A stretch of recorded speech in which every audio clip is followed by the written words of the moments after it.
So first I wanted to ask you, if you were to create a retreat, like the Xena retreat, which one would you do? And then also, if you have a couple that you're currently shipping or have shipped in the past, I would love to know who they are. But I'll start. If it's not television, but if I were going to create a retreat, it would be a Carol-themed retreat with martinis and lots of cigarettes and long-held lips. Poached eggs. Yeah, cream spinach, yes. So I will just go right down the line. Gosh, oh gosh, I don't know. Well, it's just another way to say what are you really about? Yeah, it's also very hard. I mean, I think an Elmore-themed retreat would be pretty fun. Woo! Or debaucherous. Or we'd all get in a fight, I don't know, but I think that would be something that I would think a retreat about. I go. How do you start? Oh my god, do I have answers for this or what? Definitely a disobedience retreat. Rachel Square. You might call it like SpitCon, I don't know. I'm just gonna come right over here.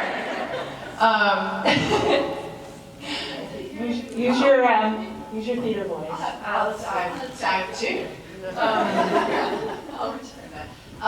Gosh, I'm so behind on television. The last thing I watched was Mindhunter that I really liked. So like a serial killer retreat. Yeah, that's a lot of insight into me. But I'm gonna pass now. I know, I was like, the last show I loved was You, and I don't know how fun that was. And then I feel like my next answer is like it shows my youngness, but like High School Musical? Like how fun would that be? I'm just saying we're all in this together. A League of Their Own.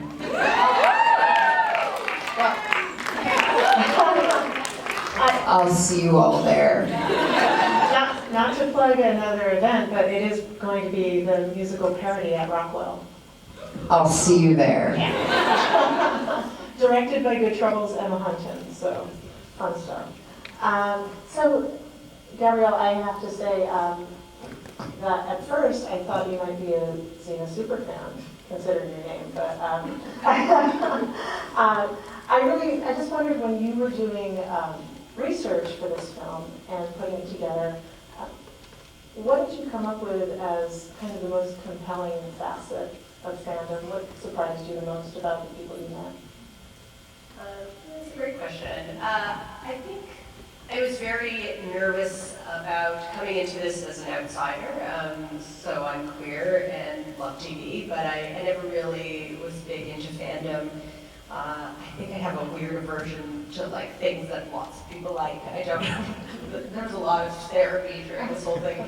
But I think, so I was nervous about people opening up and sharing their stories, but I was so blown away by how friendly and how open and super generous the fandoms that I encountered were. Not just with like their stories with me, but just as to each other. And it took me, it seems obvious now when you watch it synopsized in a 2-hour film, but like I didn't realize that it really isn't about the show. It's like it's about the family and the community that these shows have created.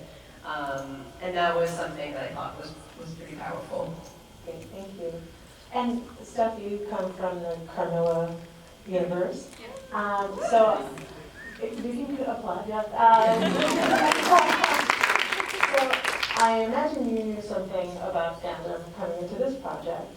And I wonder when you were working on Carmela, or even perhaps something prior to that, when it really occurred to you that there is power in what the viewers, how they respond.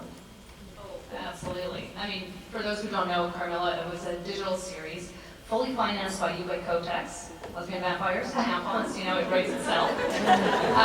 And our renewal was 100%, thanks to the fans. It's because we were lucky enough to kind of grow and galvanize a really dedicated audience that we were able to kind of do 2 more seasons and a movie.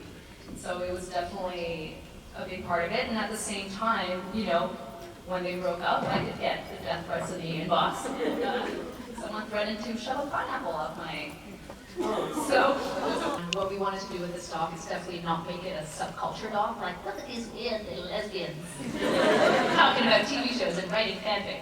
No, it's a celebration and, you know, a testament to their collective power when that fandom translates into activism and agency, and a celebration of that love. Great, thank you. So this one's for Amber. You were on the ground floor of you might have to use your theater voice at some point. Going to use my theater. Yes. So you were on the ground floor of a new kind of representation. Certainly when I was growing up and coming out, Laverne and Shirley was like the closest I ever saw to yeah, I mean, for real, and that's the reality of it. So you are just such an important part of the LGBTQ tapestry of representation. And I wonder if you can kind of go back to that time for a minute and think about at what point you realized how meaningful it was, and could you anticipate what it would become? First, I just want to say how wonderful the documentary was. Incredible. And not only were you talking about one issue within the community, but you touched on many different issues, and I just really respected that there was a diversity of people involved in the documentary, and you weren't just speaking to one voice or one point of view. I was really impressed with that. And you made me cry, damn it, like 4 times. But aiming for 5. Yeah. No, I got it. Oh, emotion. So when we were doing Buffy, we didn't realize that was the direction the relationship was going to go. It was always supposed to be on for a couple of episodes, and then people in the crew kept coming up and going, "Wow, you guys have such great chemistry." And we're like, "Oh." And then we were taken aside and we were told that we were going to be in this relationship, and I know both of us felt really nervous about representing it well and doing justice to the relationship and to the characters. It was really important to Allison and myself both. But I had no idea like what it was going to do to me emotionally and personally and in my career. Like it changed everything. It was an amazing experience, one that I would never change, not for a million years. I got to walk in that character's shoes and be her, and I was very, very, very lucky, and I'm honored to be an ally and to be a part of the queer community because of it. But yeah, we didn't realize what was happening until we started getting letters, and then people are like, "Oh, I live in a little tiny town in the middle of this country, and nobody knows I'm gay, and I watch you guys, and I feel like it's okay to be me." And I didn't kill myself because I saw this relationship, and I'm like, there will be a place for me. There are people like me. I will find my family. And it just, I don't know. You have to be heartless to not like have empathy for all of this and say we need to have better representation across the board. There needs to be a diverse group of voices out there. So yeah, it changes you. It makes you a better person to be a part of this community. So I'm gonna be quiet now. Thank you.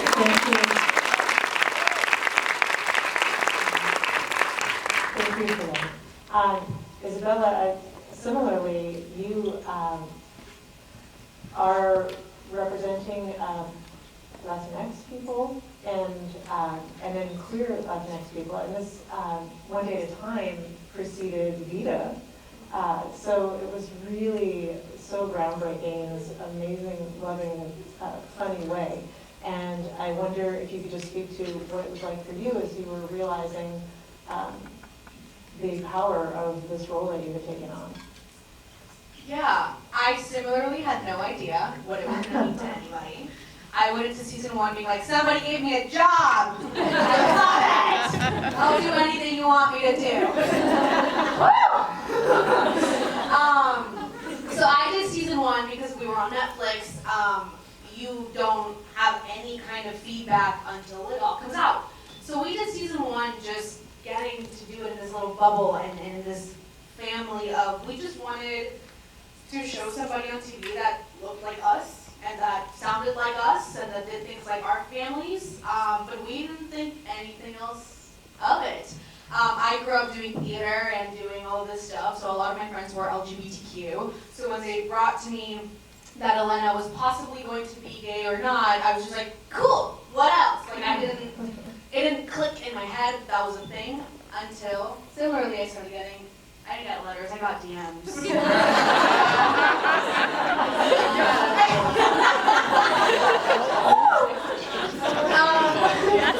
I started getting DMs, and I mean, I was 18 years old. I honestly didn't do it for anything other besides when you're an actor, you take the role because there might not be another chance ever. And then to see that I was touching people's lives, like I'm still sitting here in awe of like, why am I here? Like I was watching this, I was like, I have nothing to add, that said it all, and I shouldn't be speaking. So it's life-changing, and like you said, like it changes who you are and it makes you a better person because actors have to be empaths, and playing a character like this and getting to meet people and doing cons, sitting at Lexicon, getting 300 people being like, because of you, I feel safer, or because of you, I had the courage to do this, or I'm still in the class, but because of you, I feel like I have a community. And it's a little bit of imposter syndrome because in my head, I'm like, I didn't write it. It's not me. But to be the vessel of Elena Alvarez is such a privilege, and to be the vessel of this Cuban-American family that are all serious regulars and led by women. Yeah.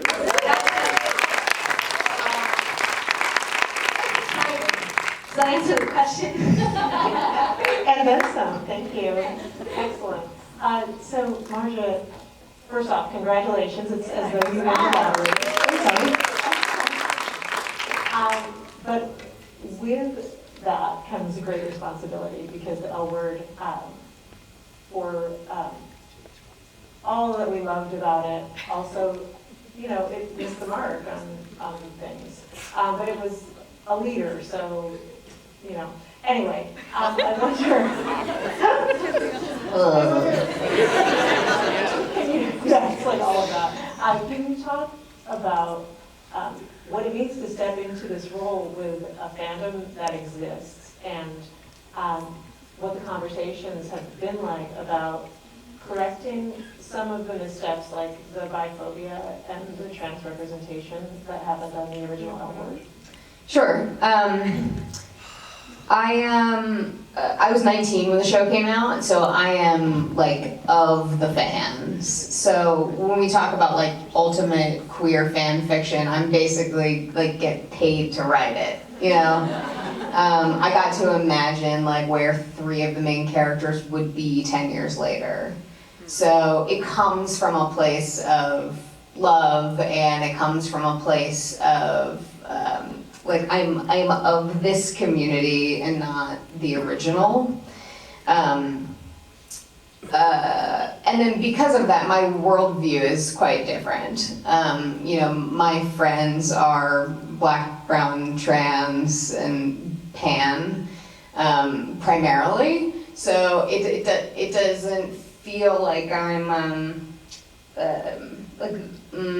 all I have to do is like be honest about my experience and the experience of my community, and hopefully people can walk into the show expecting that, and I hope to be able to win them over. But yeah, it's tricky for sure. I was on a panel and somebody said, like, you know, what do you think is missing from queer content? And I just said Asians, and they were like, that wasn't what they thought. I don't know what they thought I was gonna say, but I was like, Asians,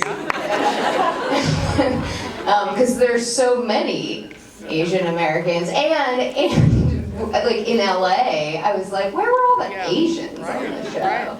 So can I interrupt, because when I had to make the fake message board for the L word, which was the best part of the documentary, it's just me at 3 a.m. before we had to deliver, like, being like, what would people say about the L word? And He was the worst is what stood out to me one on of the that. things that I wrote was, where are all the Asians? Yeah. Right. So same page. So no Asians in the original. Yeah, so there's some Asians now. And also like the Latinx community. I mean, like, you know, there's so many shows now that have lots of references, but like to be authentic to Los Angeles, like that, I came from that place too. Like there's tons of Persians, there's tons of Asians, there's Latinx people from all kinds of countries, and the way that I sort of form the beauty of television is that I don't have to imagine very much. Like I get to hire a room full of writers. So I'm friends with a writer named Tracy Oliver who wrote Girls Trip. And she and I have gotten together over the years, and because she was like working on something, she's like, I have like this gay character, but like there's only one, and I was like, yeah, I don't think there can be one. I think that's like where we get dicey, and so we have this rule together of like you gotta have two, just to like avoid tokenism. And it's not just in the casting process; it's in my writer's room too. So like, you know, there's 2 Black women, there's 2 Latinx writers, there's 2 trans guys, there's 2. It's just like so that nobody's solely responsible for like the storytelling of their own community. So that's sort of like where my change has, I hope, you know, begins there and continues through casting and in hiring directors. We have an all female lineup. You know, Black yeah, and I just like noticed that the thing that really stands out to me right now though is like I move in this world is like the invisibility of our trans dudes in these spaces. I don't know the solution. I just wanted to say it in a microphone. Can I just say I'm excited as hell. Thanks, man. I appreciate it. And you did put out a casting call for trans men. Yeah, so we have 2 trans men of color as like regulars on the show, which is awesome. Yeah, but like even on the crew, it's like I notice sometimes that like they, you know, there's like a manager of the building we work in, and he'll like go up to like the trans guys, and they'll be like, these bathrooms need to be gendered, you know what I mean?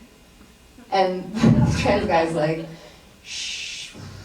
It's complicated. It's complicated because they're, you know, passing in air quotes in a way that's problematic. Right. So just, you know, I don't know what else to say. This is my thought for the day. Well, before I move away from you, because we are fans, and I just had to ask, what's it like working with Jennifer Beals, Kate Knight, and Alicia? Wild. We were just down at the library downtown when we wrapped at 6 a.m. this morning with like Jennifer Beals just like, you know, delivering speeches in the library corridor. So it's amazing. It feels like I'm watching the show, like when I'm sitting by the monitor. Like I forget that like I forget to like do a job. I'm like, this is a great television show. I love Bette Porter. And then I'm like, ooh.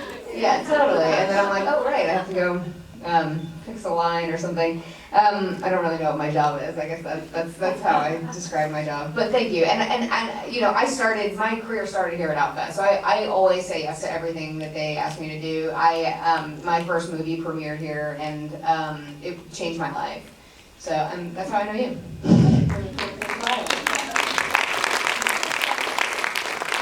Well, we're going on 10 years now. I'm sorry? We're going on 10 years. 10 years. So one of the things that I thought was amazing was that you got Javier Grillo Marx Watch in here to talk about Calexa and the death of Lexa. And I think it's really marvelous that he admitted hubris.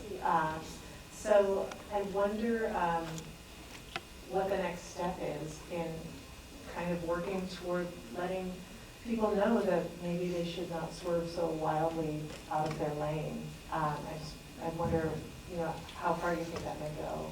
Well, you know, it's always been, when we were doing this, I think we were challenged with the balance of having interesting stories that storytellers need to tell.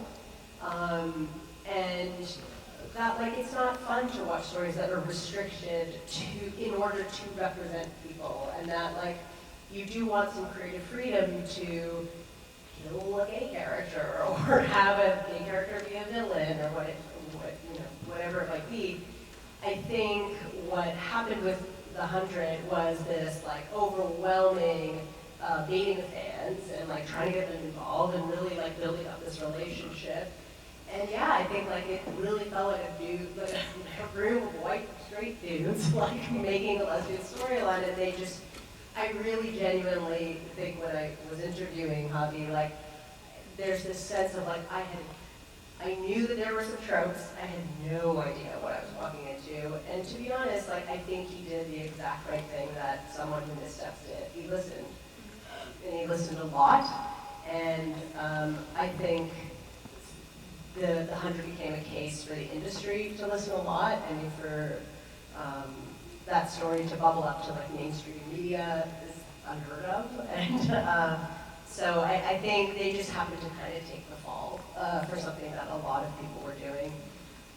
But I think where we ended the film and why we ended it the way we did was to emphasize that like, I just think you need some folks telling their own stories. I think you really do avoid a lot of the missteps when you involve the very people that you're seeking to represent. And if their stories are valuable, surely they are, and surely their voices are. Great. Can I pop in on this one? Yeah. I actually know Javi. He's a friend of mine. Wonderful. Yeah, we're in a writer's group together, and I knew him long before he wrote this episode. Oh, really? And when we talked about it, I'm actually agreeing with your point that this will lead to saying that we just need to have more people telling their own stories, and there needs to be more representation. But you know, he and I talked about it because we're friends, and he was party to something that I was party to, which is the killing of a character in a very violent way. And so he knew going in that this was not a good thing. And he, we talked about it, he's like, I tried to tell them that I didn't think this was the right way to go. And he's like, I couldn't move the needle. And he's like, the thing I regret the most is that I didn't keep fighting. He's like, what I knew, I was a writer in a room, I didn't have the authority, he's like, and I should have kept fighting. Yes. And I think that's what we have to do as creative people telling stories. We have to not let everybody dictate to us what we can and can't do. And if that means sometimes you walk away from something because it's not being told the right way, then you have to do that, I think.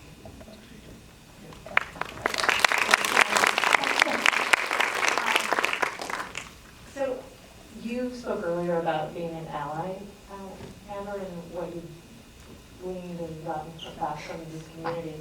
And I just, I wonder if having played Tara and having that in your DNA at this point, do you do your best to seek out jobs and roles that fulfill a social justice aspect as well? I've kind of moved away from the acting stuff. It's nice to be able to eat what you want, not right. But I write now, bless you. For me, the most important thing as a writer is to open the door to other stories and to work with people whose perspective is different than mine, and work together to collaborate to tell lots of different stories, lots of different points of view, lots of voices. I don't know what that was, but and yeah, so it definitely, but like if we just hear like one person's story, it's really boring. That's why we need. It's like it's selfish to want to hear everybody's story. You get better stories that way. I think that's what people miss. They're like, oh, it's got to be just this one thing. Like, no, I'm bored with the one thing. I want like the 50,000 stories. Thank you. I have to wrap up pretty soon because this is a film about fans, so it would be horrible if I didn't give the audience a chance. I did just want to ask Isabella really quickly though. We experienced the Save One Day at a Time campaign from our perspective. What was it like from your perspective? A roller coaster, as the short answer. I was alone in Vancouver filming a movie when I found out, and I sobbed so hysterically that my parents were like, "Who died?" And I was like, "My Cuban family." They were like, "No, hold on." But it was, here's the thing, aside from everything that One Day at a Time does for people, selfishly, we love working on this show. And you will hear this from everybody on our casting crew. It is so rare to work on a show where we all love each other. We're so excited to go to work. I think the reason why this show hits home with so many people is because we all care about the subjects we're talking about. And we love this family, and we don't think their stories are over. So it was so heart-wrenching to find out that it was over. And then the next day when the news came out, to see it trend worldwide for 6 hours about the Avengers trailer, even though nobody watches it apparently, right? Right. Yeah.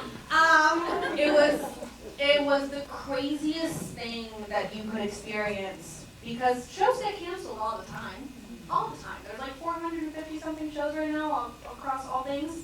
So to see 700,000 people tweet about how heartbroken they were that this family was no longer going to be around for them.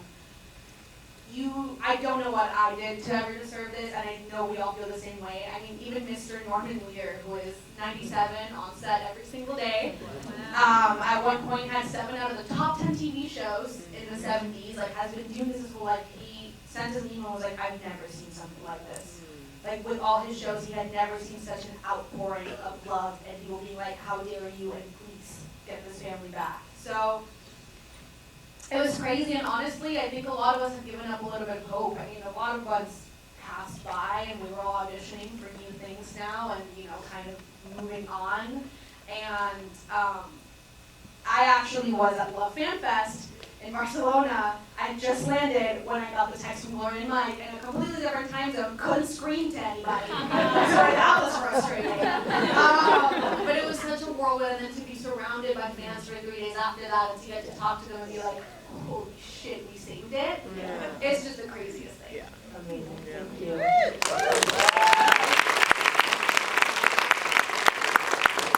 So we don't have a whole heck of a lot of time. I think we could probably be here for a few hours, right? I think. But I'm going to take a couple of audience questions. So I guess we'll just kind of do it randomly. If you have a question, please raise your hand, and I will try to pick the first person I see, which is right over here.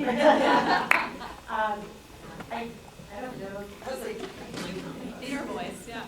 you can, Yeah. I mean, I'm Hispanic, so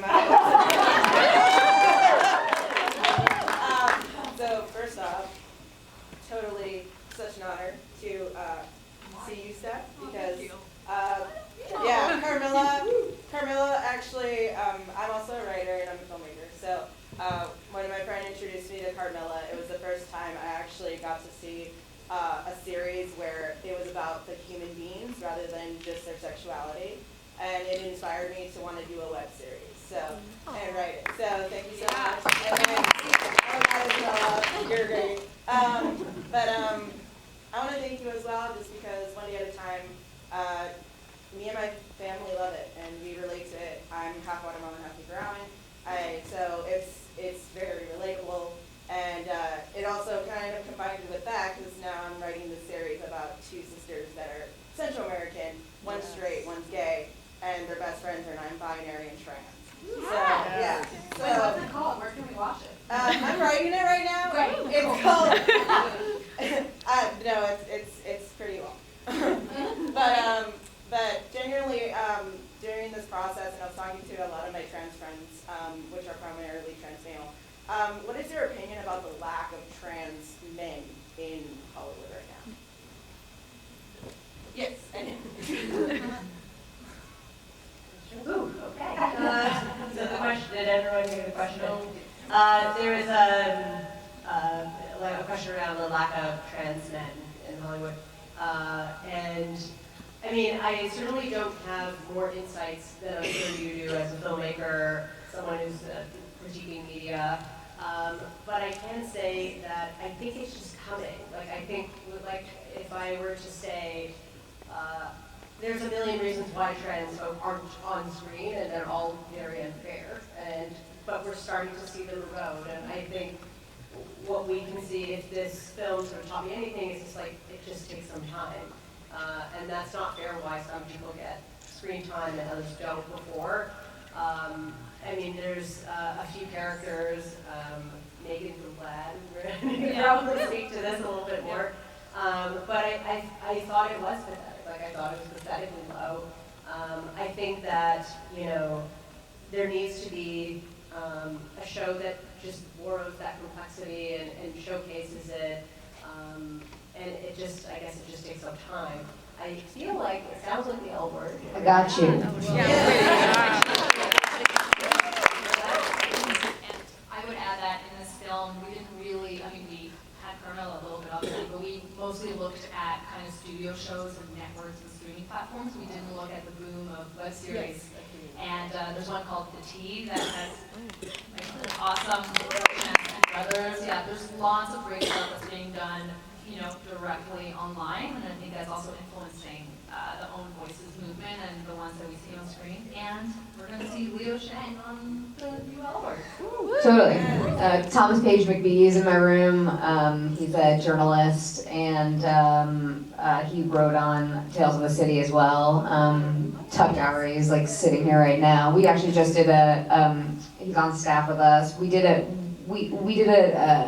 article for Vanity Fair about all of the non-binary and trans representation that's behind the camera of our show. We've got like this just rockin' young composer, non-binary composer on our show, and just like trying to find, I think on-screen representation matters for a million reasons. We can reach a bigger audience that way, but having storytellers on the other side is also really important. We've got somebody in almost every department who represents the trans and non-binary experience. So it's coming. Shadowing is really important. Internships are important. Mentorships are important. Thank you. Any other questions? I have one right here. My question would be, I accepted my first full-time job as an elementary school teacher, which I'm really excited about, and I'm wondering, as far as any children's media that has queer representation, and also 95% of the kids I'll be working with are Hispanic, so I'm looking for lists to choose from in my kids. So the question is from an up-and-coming kindergarten teacher who's looking for children's shows with LGBTQ representation. And Steven Universe. Yeah. And Megan from GLAD is right here, and she's old and all. Yeah. Apple, right? I don't know if there's any queer representation, but a Latina princess for sure. So. yeah, I actually don't know that. I think that was quick. So any other questions for our panelists? Well, since I stood up, I was actually going to go to the restroom. Got a little awkward. But I just want to say, my daughter and I are big fans of One Day at a Time, and she was probably tweeting all day when the show was canceled. She's my little activist, so she was definitely and I think she could pass for your twin too on the show, with the glasses and stuff. So if she can take a picture with you, that would be awesome. Better not. Yes, you can take a picture. We have another question. I just wanted to thank you for doing the L word when you did it, because prior to, I know, but watching my daughter grow up, I remember when we watched Fried Green Tomatoes a long time ago. Fried green tomatoes would have been a great answer. Great panel answer. Secrets in the song. This is the best movie. Let's watch it again. Just for you in the back, Fried Green Tomatoes is the best movie, is what she's saying right now.